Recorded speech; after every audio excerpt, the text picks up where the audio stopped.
Hi, welcome to the video. I'm Carl from thewhiskeycompanion.com. This is called Whiskey Overview, where we look at whiskies from around the world, give tasting notes, overview of the whiskey and availability, and whether it's worth your money or not. Stick around.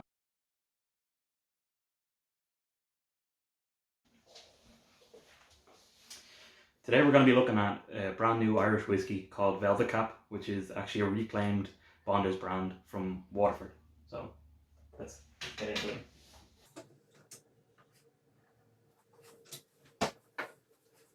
So Velvet Cap is a reclaimed brand, reclaimed in 2020 during the COVID-19 pandemic and lockdown in Ireland, and the good folk down at Blackwater Distillery decided to have a whiskey launch completely online, completely virtual.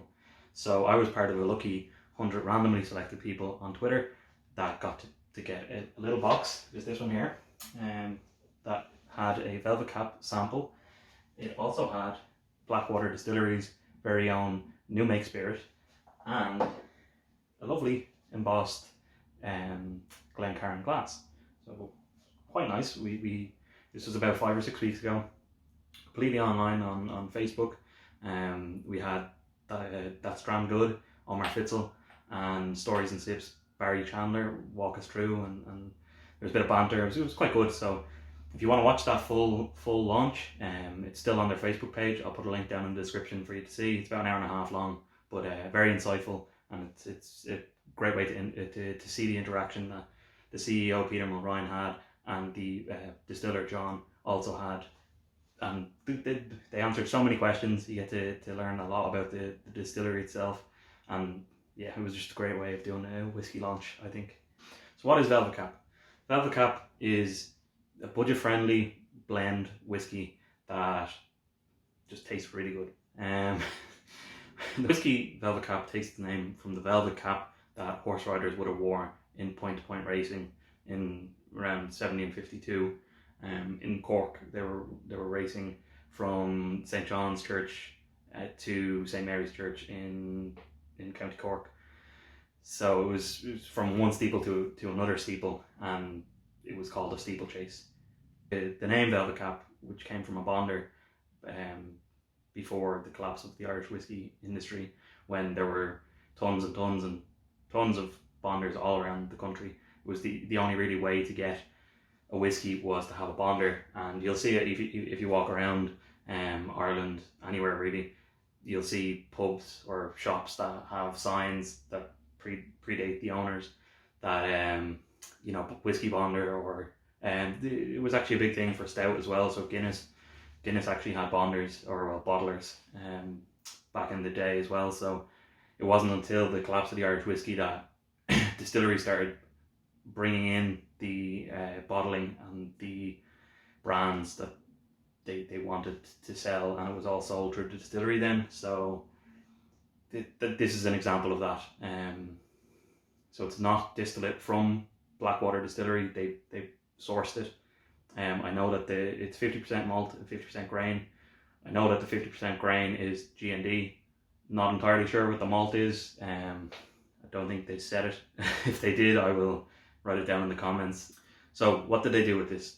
They took a 4-year-old whiskey spirit, they blended it together, the 50% malt, 50% grain, and then they took that blend and they put it into different casks and then remarried it into a big blend batch. What they did was they took the blend, which is 50% malt, 50% grain, and they put it into ex-rye casks. They put it into ex-rye casks that were seasoned with O'Hara Stout, and then they also put it into port casks, and then they built a flavor profile that they wanted, and then they bottled it. So at the time this was all going on, this was just before the lockdown happened, that they were starting to blend, and John and Peter said on the live stream that they were only able to do the small blend tasting that they wanted.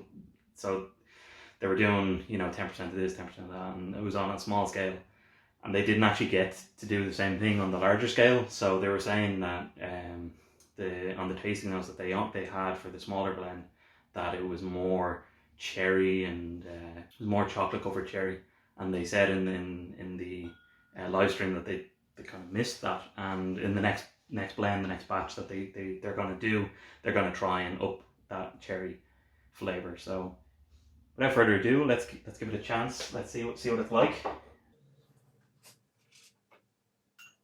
As you can tell, I've already tasted this. I was saving this for this exact video, so I will give it a shot. I'll walk through the overview of this whiskey. So, a few things to note. Just because I smell something or just because I taste something doesn't necessarily mean you're going to taste it.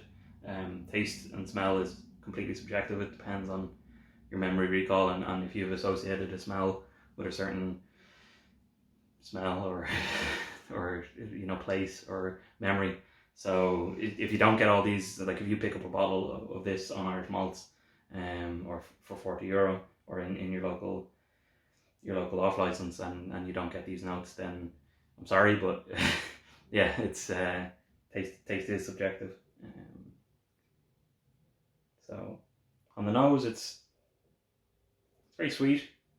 It's what you'd expect from a grain. And then the maltiness is kind of in the background there. It's not really to the forefront.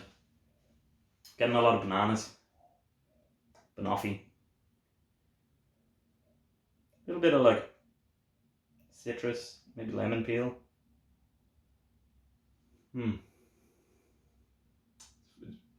Really nice.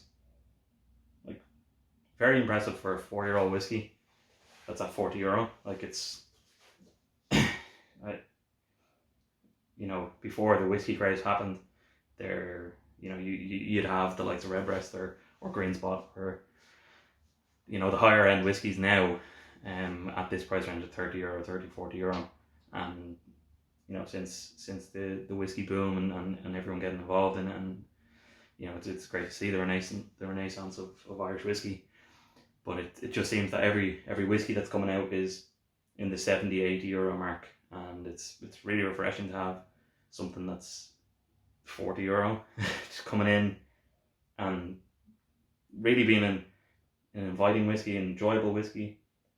Quite complex on the nose. Like, it's something that if you're only starting into whiskey and you don't want to spend too much money if you don't like it, this is like a perfect whiskey to get started with, because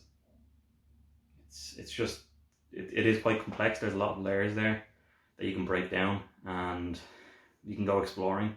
So if you feel that you don't get different tasting notes from whiskey, like, this is a perfect one to start with. Look at the tasting notes that are online and just go exploring, because there's more likely than not you will pick up something. So let's give it a little taste.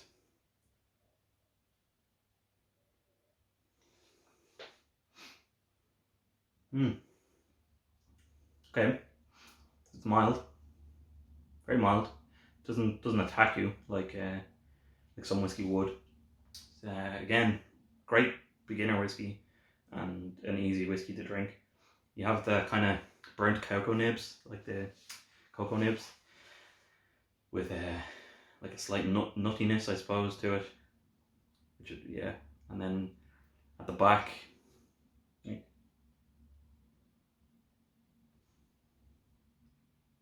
you do get a little bit of spice on the back, and it kind of just lingers on the tongue from what I assume would be from the rye cask. Rye is predominantly spicy, so it's quite nice though, and you do kind of get a creamy custardiness to the feel, which you'd expect from a stout cask. So it's fabulous whiskey, absolutely fabulous.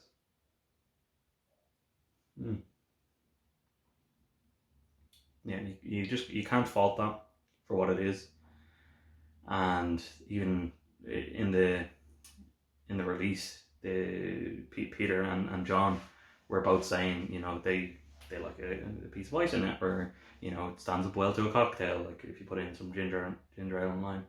So it's refreshing to hear that from a distillery where nowadays most people kind of look at you funny if you don't want to drink it neat, or you don't want to drink it out of a Glencairn glass. So it's nice to hear from the CEO or from the head distiller that, yeah, like this is fine. It's, you can drink the way you like to drink it. So I think that's the most important thing. So yeah, that's like, it's an amazing whiskey. For €40 you can't go wrong. It's been released in Irish malts anyway, for sure. Celtic whiskey I believe have it also, and in most off licenses at this stage. They have tried to go international, so it is in the airport in DAA. They have a special tin that is used for it, and it's apparently it's a really nice presentation tin, and I believe it's going over to the United States as well. So hopefully you'll be able to pick one up, and I'll see you on the next one.